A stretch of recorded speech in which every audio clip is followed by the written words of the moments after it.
It's not every day we get a brand new R bike from Ducati, but that's exactly what we're talking about. The new 2026 Panigale V4R. The 7th generation Panigale was recently updated. It's got the new crazy catfish look about it. Lots of improvements on that machine. And now Ducati has gone the next step beyond, doing the homologated WSBK Special using the 998cc Desmo Sedici Stradale engine. This thing, in my opinion, is a masterpiece. This thing is really coming in with some incredible features derived from MotoGP and World Superbike, coming down to the consumer level so that you and I, us mere mortal track day enthusiasts who perhaps are a little bit well-heeled, can enjoy a superlative product from Ducati. I really think there is no equal to this thing on the marketplace currently, and I'll try to make my point for that today. So in today's video, I'm gonna give you all the ins and outs on this machine, render an opinion from your sweet Papa Yam, who is a dedicated track and race boy. So let's get started.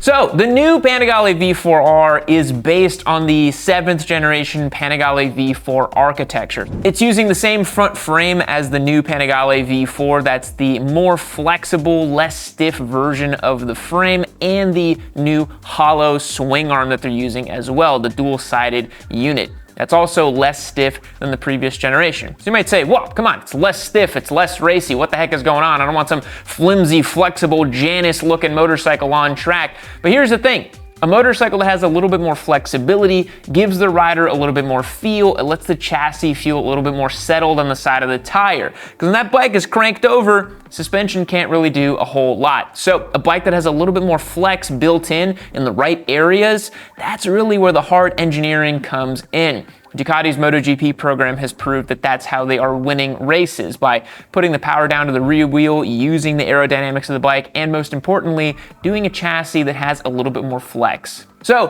per homologation rules, this has the 998cc Desmo Sedici Stradale engine, the V4, 90 degree, putting down, get ready, with the race kit, the shell oil, and all the fancy farkles and features, 239 God-given horsepower at over 15,500 RPM with a maximum RPM of 16,500 in 6th gear. This motorcycle can achieve 205 miles per hour if you got a wide enough open straightaway. One thing I forgot about as well that I didn't mention in this video is the Ducati V4R comes equipped with a new Ducati Racing gearbox that's specific to this bike that actually has a neutral lockout, which is something you only see in top shelf superbikes competing in World Superbike. So the gearbox actually goes neutral, then first, second, third, fourth, fifth, and sixth. That's to prevent slipping from second into first and catching neutral in the middle, and to just provide a more seamless, more race bike experience. Okay, back to it.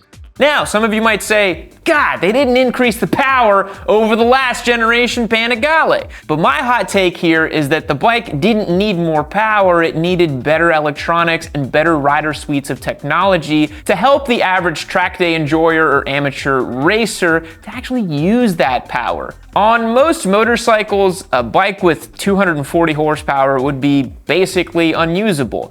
Ask me how I know. I've owned an H2 and a Turbo Hayabusa, pushing well beyond those power figures. The real magic of the V4R and motorcycles like it, which there are very few, is the electronics and the manicuring of that power. So we're gonna discuss the electronics here in just a bit, but I wanted to spend a little bit more time and talk about the chassis because there's some really interesting updates on this machine. Combined with the chassis updates is the new aerodynamics package that Ducati has pioneered on this bike. So if you don't know, Ducati has made incredible strides in aerodynamics in MotoGP. They were kind of the pioneers in this field, and the new Panigale V4R actually incorporates side pods. This is, kind of different from the winglets we've been seeing for many years, even though the new winglets on the V4R have a relatively phallic shape, let's say. They say that they provide much more downforce, but the side pods are interesting because the bike is actually going to be able to carve a tighter line at lean and provide more downforce when it is at lean. So never before seen on a production bike, and it is featured on the V4R.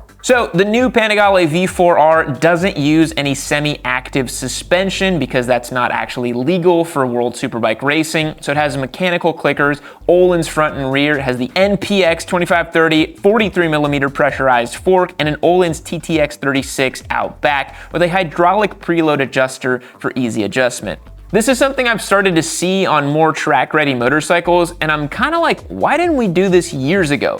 It is a pain in the butt to adjust preload when you have the two locking nuts, and you have to get that special wrench and slowly but surely tighten it, lock the thing, jump back on, check your sag. It's so much easier to do preload with just either one wrench or even a remote adjuster by hand. We've had several bikes here in the shop, much like the Yamaha R9. Just has one quick preload adjuster. You can set preload sag, super easy. They should all come like this. Also a first on this motorcycle is the Öhlins SD20 steering damper. Never seen that before in a production motorcycle. Allows for a much wider range of adjustment for steering damping, and you're gonna want that on a bike that goes this damn fast. There's a lot of forces going through the front end when you're talking about going those kind of speeds. So talking about the rear end of this motorcycle, there's a lot of adjusters that I've never seen before on a production bike, something coming out of Ducati, an actual full line manufacturer. The first is an adjustable ride height device. Now, we're not talking the MotoGP ones that are gas operated. It can actually squat the bike when the bikes actually get on the gas. This is a mechanical adjuster allowing you to raise or lower the rear of the motorcycle and change the geometry of the bike, allowing for further setup and refinements based on your riding style. The other one that I've seen as well on this bike is a steering pivot point adjustment as well. Steering pivot point is super interesting to be able to adjust on a motorcycle because that's going to influence your anti-squat on the bike. So if the pivot point goes up or down, that's going to change the squat characteristics of the motorcycle. So if you put the pivot point higher, it increases the anti-squat, the rear suspension is going to extend more under acceleration, and it helps keep the bike more stable and drive more. But if you put the pivot point lower, it reduces its anti-squat effect. The bike squats a little bit more under throttle, and it increases mechanical grip at the cost of a less precise chassis feel. The other thing that's super interesting on the new Panigale V4R is that it actually allows for a linear stroke travel sensor on the rear shock. Again, all of this combined is like real deal race bike stuff that honestly, in my opinion, is like massive overkill for the average enthusiast and kind of amateur racer. But this bike is really built for race teams to win races, and Ducati's gonna get away with putting this stuff on the motorcycle because they sell it for homologated reasons. You know, the fact that you get to enjoy all this crazy stuff on this bike is really just, you know, frosting on top for Ducati to be able to build a motorcycle that is going to probably completely obliterate everybody else on the grid for the next several years. So the linear travel stroke sensor is gonna tell you how much that shock is traveling at the rear. That's a super interesting piece of telemetry to add to the overall data logging capabilities of the motorcycle. Other improvements, something we've seen on the new Panigale V4 products, is this comes equipped with the Brembo High Pure calipers. This is kind of top shelf consumer grade stuff from Brembo, pinching 330mm rotors.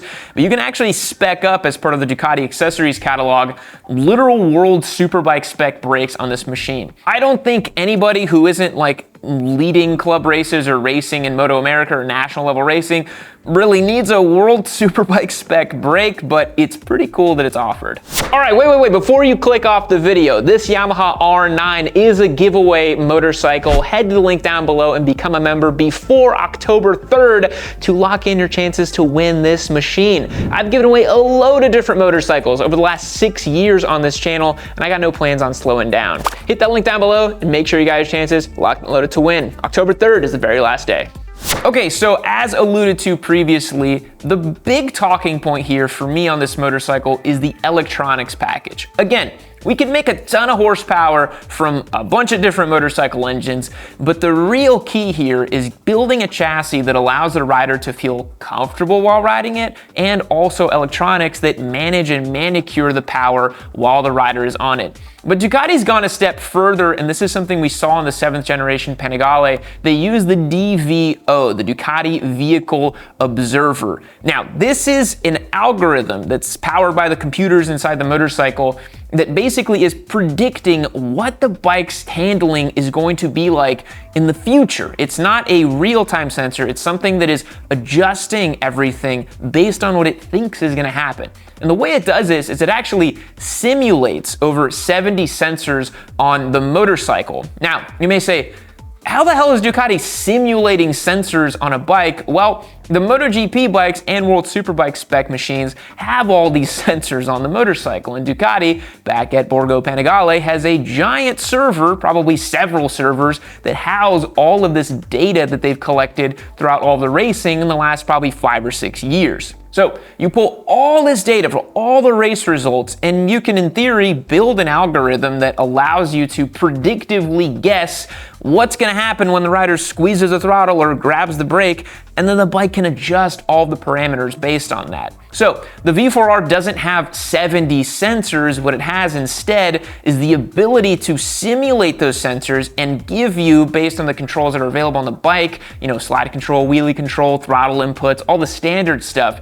It then manicures that and controls it to your liking. But it gets even crazier past that. So when you think about what's really difficult about achieving sort of, expert level club racer lap times or even pro level lap times, it's two main things. It's the braking zones, and it's the ability to go wide open much more often. So Ducati's V4R is manicuring that for you.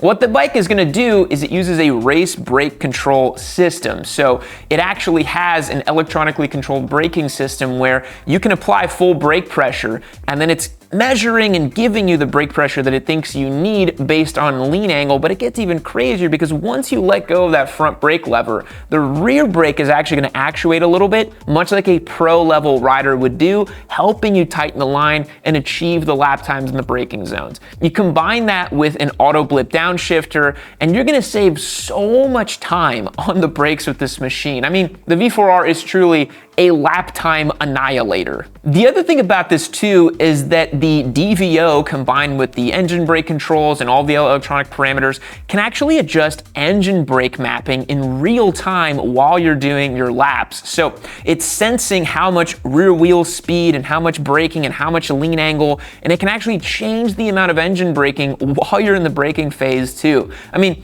this is stuff that was only available to top level race teams even a few years ago that's now available at the consumer level. So if you buy one of these bikes and you can't get your lap times down, it's not the bike's fault, I can guarantee that. The V4R can also be equipped with the DAVC Race Pro software. So you get the race exhaust, the DAVC Race Pro software, you put Pirelli slicks on it, you get access to a couple different parameters and software that allows the bike to work in conjunction with those slicks specifically. So you would put on Pirelli SC3 slicks, something like I've got on this Daytona over here, and the bike software is designed and tuned around that tire because that's what they use in World Superbike.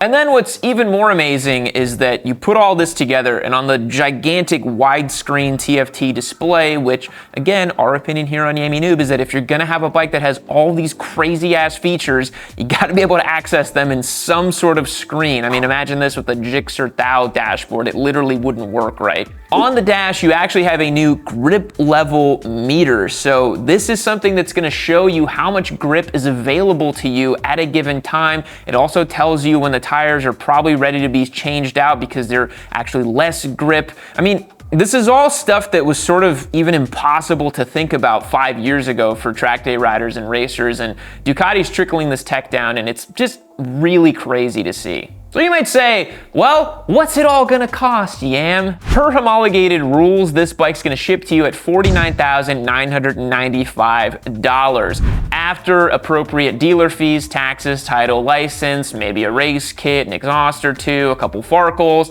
This is a well over like $52,000, $55,000 proposition. So yes, this is a bike that is probably only for the most well-heeled among us. But really think about what you're getting. You're getting a pro level race package that in theory needs basically nothing other than initial setup and prep, a set of slicks, maybe a race exhaust.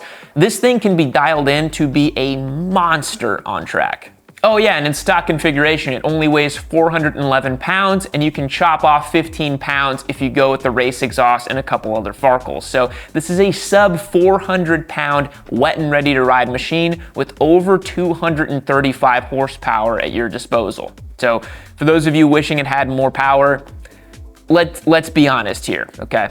So what does this all mean? Why are we getting a Ducati V4R, and what do I make of it as a pretty die-hard track day and racing kind of guy? I think these bikes are evolving to a point that they're gonna start feeling a little video game-like, and I don't think that's a bad thing. I think these bikes are gonna help riders feel safer, be able to attack lap times better, and overall just up the game for everybody riding on track. Is it a bit of a cheat code? Yeah, definitely. Would I like to buy one and just go and obliterate lap times at my local tracks? Absolutely. Motorcycle racing and track days has never shied away from the fact that it is a numbers game and a money game. If you spend more money at this, you typically get faster, better lap times and become a better rider. Think about the privateer teams that just have more financial resources. They typically do better. It means you can hire better coaches, better riders, better bikes, better tires, better tech.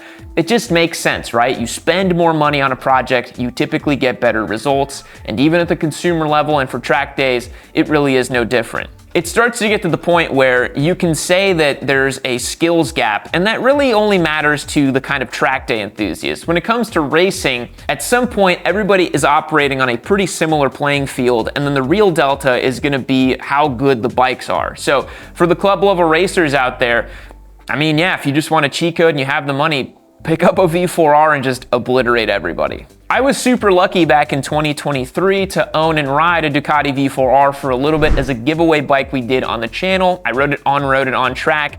To be honest, I felt like it made very little sense as a road bike. It was extremely hot and uncomfortable to ride, but on the track, it was just the most glorious thing I could have ever imagined. You can go wide open between corners. You feel like you can play with the bike. It's manicuring the power, and I produced one of my fastest ever lap times on my local track after riding the bike for a couple of sessions and on street bike tires. So if this was a bike that I was gonna get, you could go really, really, really fast on it, and that's very tantalizing. So, what do you guys think? Should I pick one up as a giveaway bike? Are you excited about this new Panigale V4R? Or is this just yet another toy for rich guys with too much money to know what to do with? Drop me a comment down below. I'd love to hear your opinions. I'm very excited that bikes like this keep existing in the marketplace, and I'm very happy to see Ducati doing cool stuff. Thanks again for watching today's video. I truly do appreciate it. We'll catch you in the next one. See you later.